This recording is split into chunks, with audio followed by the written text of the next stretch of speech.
Hello, welcome back for another video. This is Mr. Tony and Sis.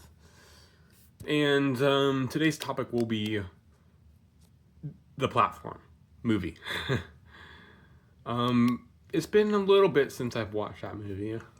I probably could have made a review sooner, but anyway, I just wanted to give my thoughts about the movie and, kind of, yeah. So, anyway, just want to say if you haven't already, I would highly recommend watching the movie first. It's on Netflix. It's called The Platform. Before you watch this, just so that you kind of get more of an insight of what I'm talking about, and I just I would recommend watching that movie first. So, The Platform. It is just so. Oh my god! It's just so gritty. It's so. I can't. I. It's hard to. It's hard to find words to explain it. But it's just so dystopian. It's so dystopian that there are vertical floors and essentially two thirds of the floors of the levels don't get enough food. I mean, sure. I mean, in the movie, we're kind of led to believe that there's enough room or enough food for everyone, but consider the fact that there are two prisoners or two people per level, and there are 333 levels in this vertical facility by the administration, right? That is 666 players. The food that is on that platform is not 660. Well, I mean, that would not be able to feed 666 people. I don't care what kind of review or what kind of analysis you hear. That is not enough food on that platform for 666 people. And the thing is, of course, it has your favorite food. So, but before the prisoners are entered the facility, they're being asked what's their favorite food. My theory is um, that only the people on the top floor actually, or the top levels actually get the favorite food on the platform. Like, let's say the first 100 people who get placed on the first 100 levels have their favorite food shown, but that is not enough food for 666 people. And so you have this situation where, of course, these people are being led into this facility. They're being promised things like the main character Goring, or I guess the main protagonist Goring, is led into this facility thinking he's going to get a college degree in 6 months or something like that, right? And all he has to do is just survive in this facility, or like participate in this experiment, and he has no idea of what's going to come, what's coming for him. And it's so strange to me. I mean, sure, this is not realistic, but you know, it's so strange that there is this thing called the administration that operates this facility, and they're just getting away with this. They're getting away with allowing the prisoners to kill each other because of the lack of food. I mean, I don't care how you word it. They call it an experiment, but the thing is, this is not an experiment. This is not even inhumane. This is something else entirely. So, really, the film is just absolutely terrifying. The fact that essentially two-thirds of the floors don't get enough food to eat, and they have to resort to killing. They literally have to resort to killing each other in order to survive. And I just find it so ironic. I find it so ironic that the administration prepares these elegant meals, right? They take so much care and so much effort to make sure that the food is meticulously prepared for the prisoners. And they carefully load the food onto the central platform, right? And then they lower it down into all the 333 levels.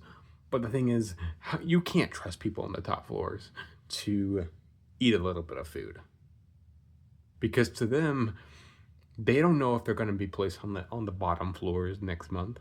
So they may as well take advantage of what position they have now and eat as much food as they can, just in case. Well, in the event that maybe they get placed on a lower level next month, because the thing is, each month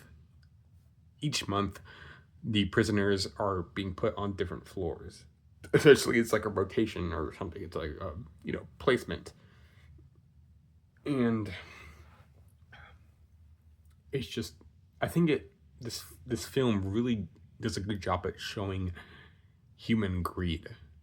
I mean, sure, I've read an analysis on IMDb, and it said that, oh yeah, the system is not flawed, or the system itself is not flawed, because there should be enough food for 666 people. But the thing is, humans are flawed. Humans are greedy. Humans are the ones that take advantage of what they in their situation, and they make people on the lower floors worse.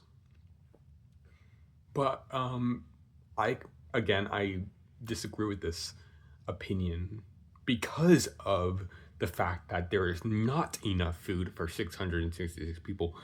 I think that's one of the lies that the administration tries to tell us. It tries to tell us. The thing is, in the second movie, the Platform 2, one of the people who worked in the administration actually decided to get into the pit, or what is called a pit, aka the platform. And the reason why she got into this vertical facility is because she had cancer, and that supposedly if she survived in this facility, she would receive treatment for her cancer, which is honestly a horrible decision to make, because in the end, okay, this is the Platform 2 movie lore. So I don't know if you want to watch that movie as well, but I'm just gonna give a spoiler for that movie. So again, I guess the lady didn't actually know what was going on inside the facility. That, I think, that was a true thing. That was a true thing, that the people who work here don't actually know what's going on inside. They don't know the severity, because the thing is, she's been interviewing people for years. She's been interviewing people to go inside of the pit for years. And once she finally enters the pit, she realizes that she's toast.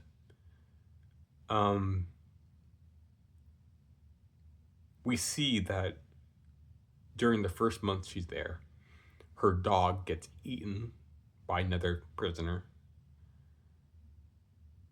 And by that point, she's just so degraded. She's so beaten with the realization that she's not going to get out of here.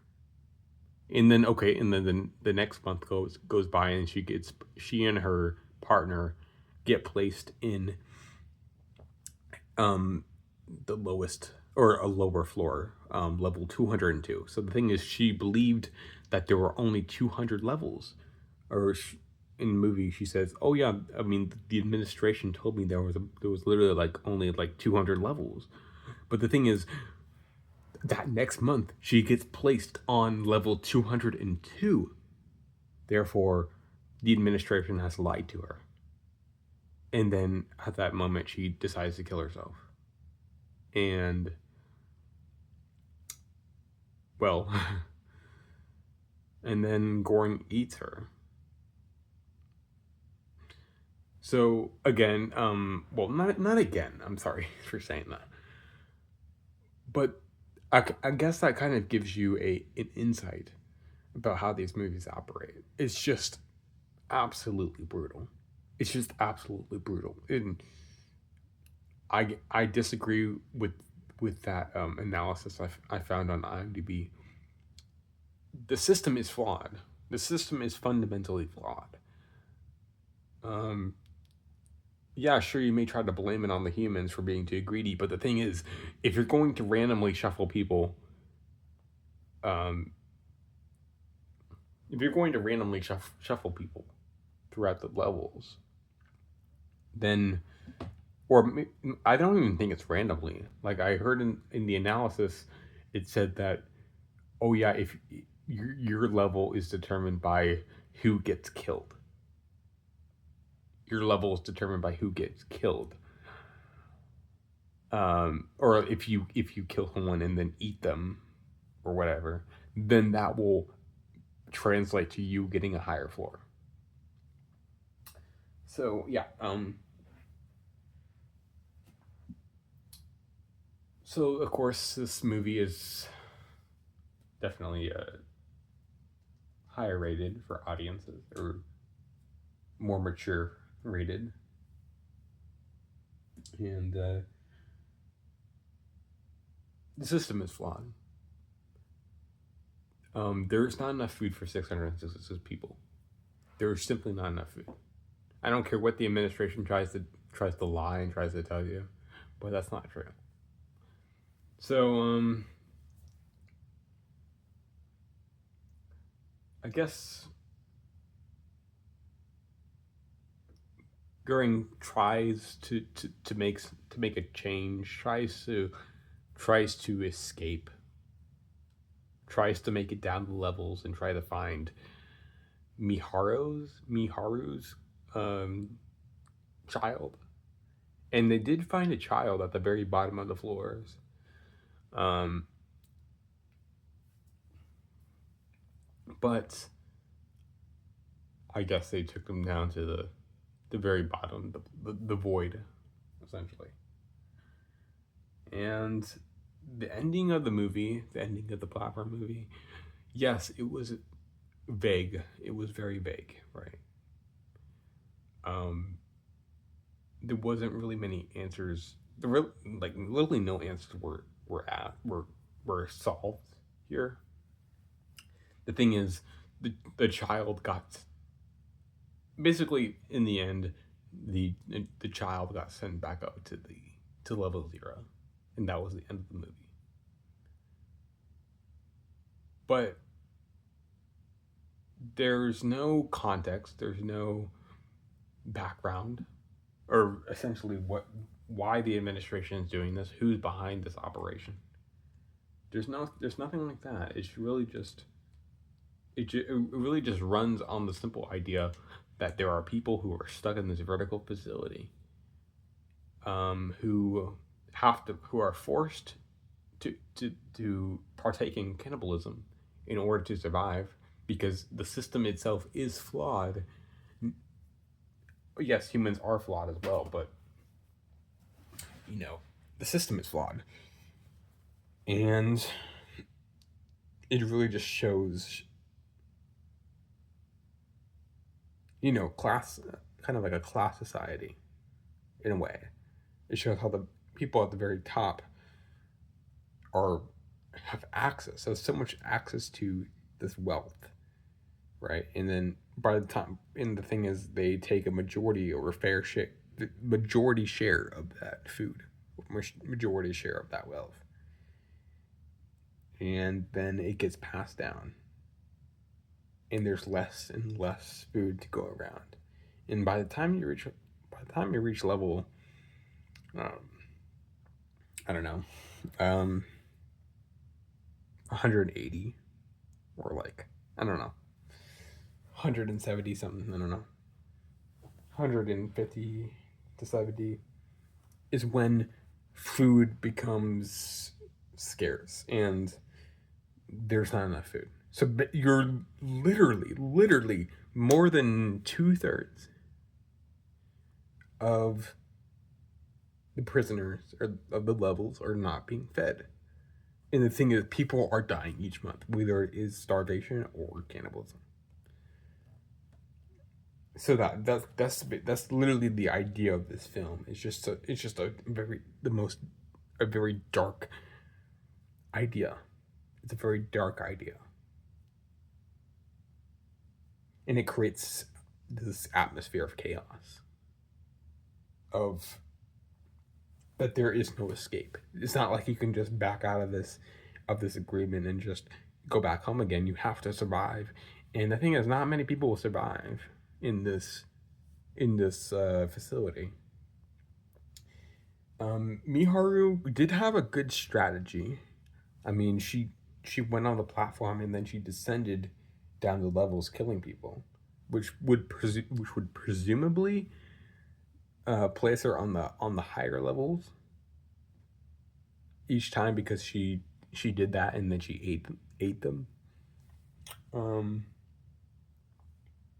and yeah, yeah. So the platform movie is crazy, and I highly recommend watching it and giving it a watch, because you'll see just how human nature is really displayed here. But honestly,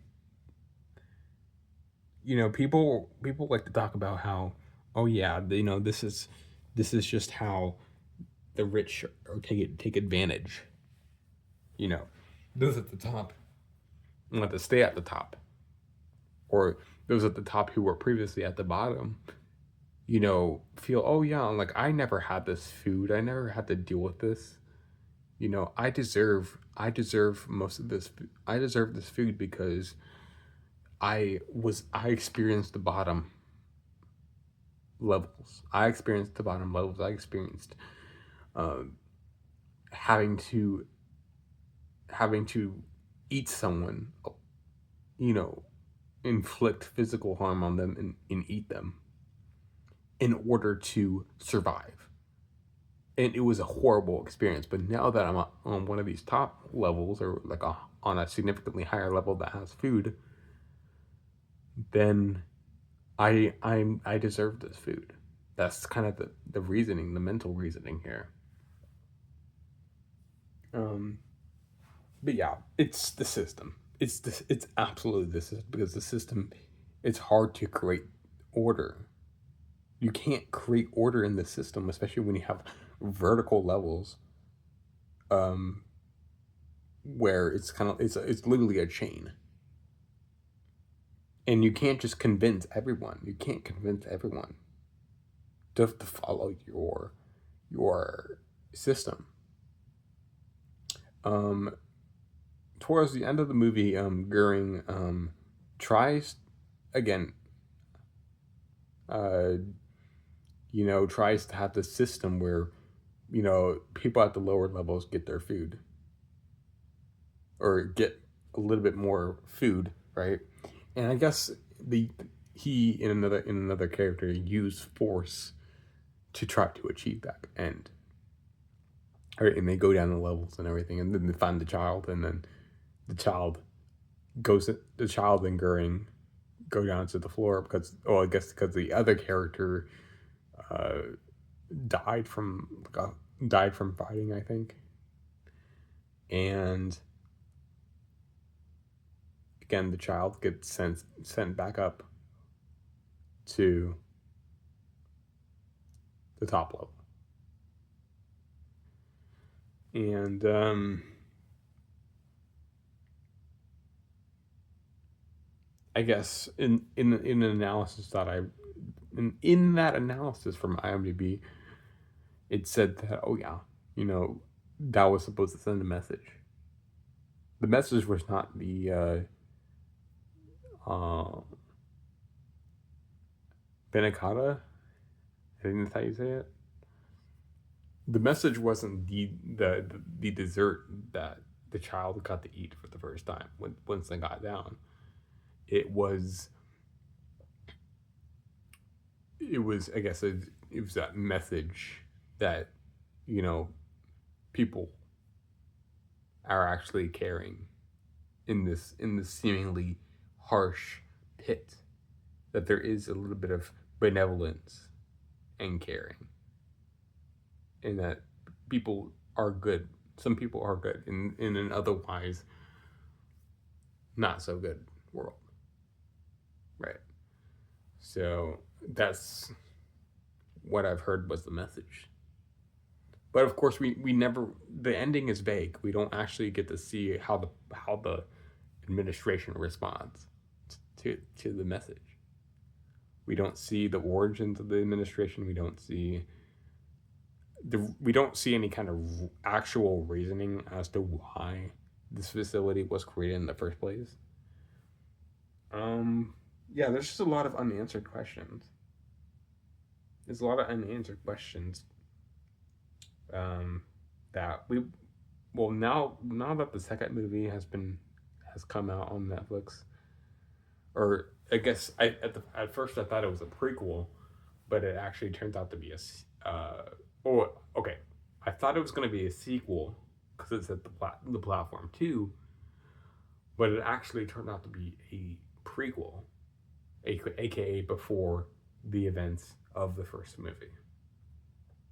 Um, but yeah, the second movie was even more vague as an ending. Um, yeah, the ending was not. Oh, but yeah, just that. Yeah, I just the first 30 minutes of the second movie was good. You know, it had it had a strong beginning, but then it just after that it just devolved into just a mess of a movie, and at the end I just felt like the director was kind of just trying too hard.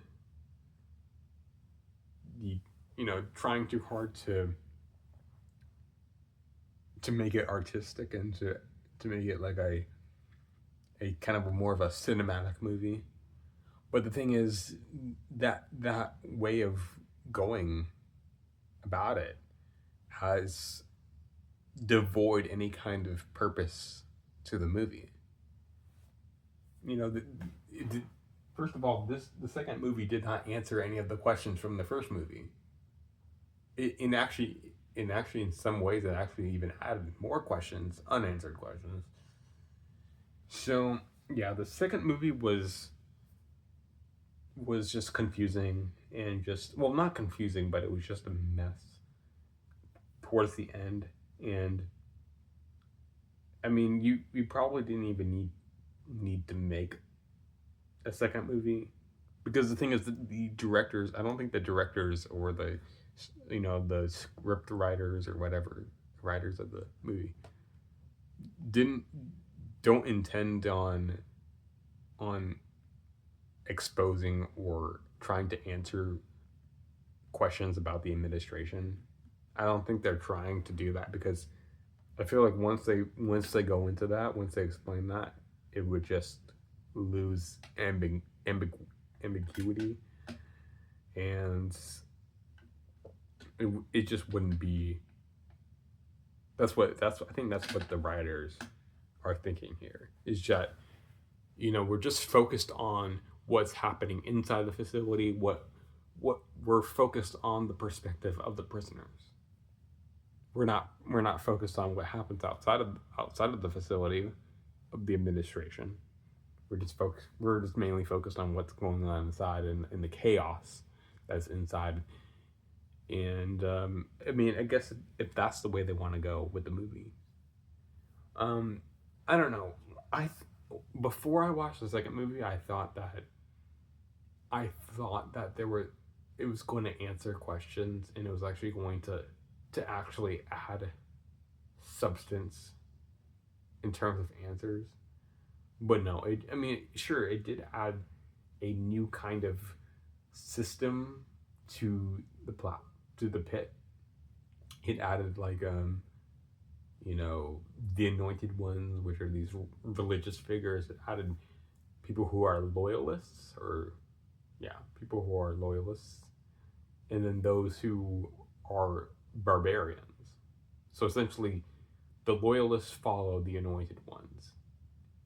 And in this system, which is called the law, quote unquote, the law, the loyalists are supposed to follow this system of equally giving out the food to all the prisoners, and they have a system of calling people from the different levels. And so that was an interesting social system that they added to the second game, to the second movie. But the thing is, by the end of that movie, by the end of the second movie, that system kind of dissolved in preparation for what would happen in the first movie, because of course the second movie is a prequel, so it had to lead into that. But yeah, second movie was didn't answer any questions. It added more questions.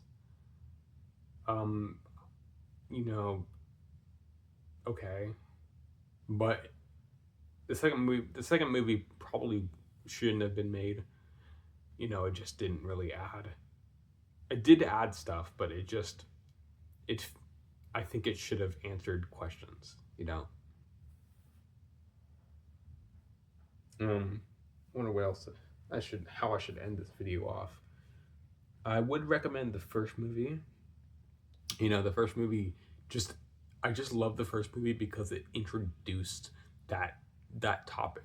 It introduced that idea of being in this at what is literally a prison, a vertical prison where people have to fight, literally have to resort to cannibalism in order to survive if you're placed on the lower levels of this facility, right?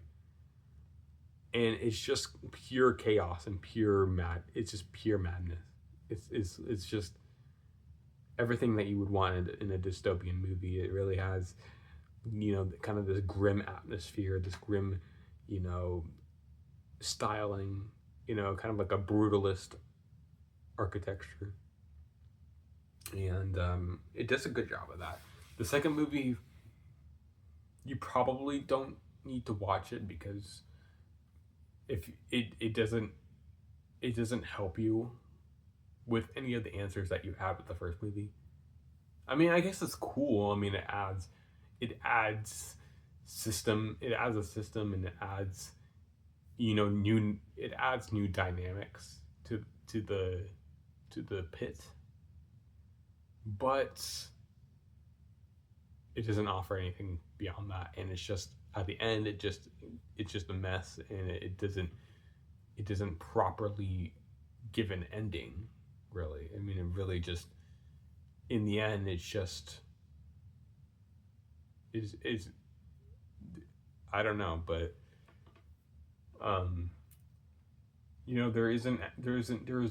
isn't a satisfying conclusion. In the end, the administration still wins. The administration always wins. And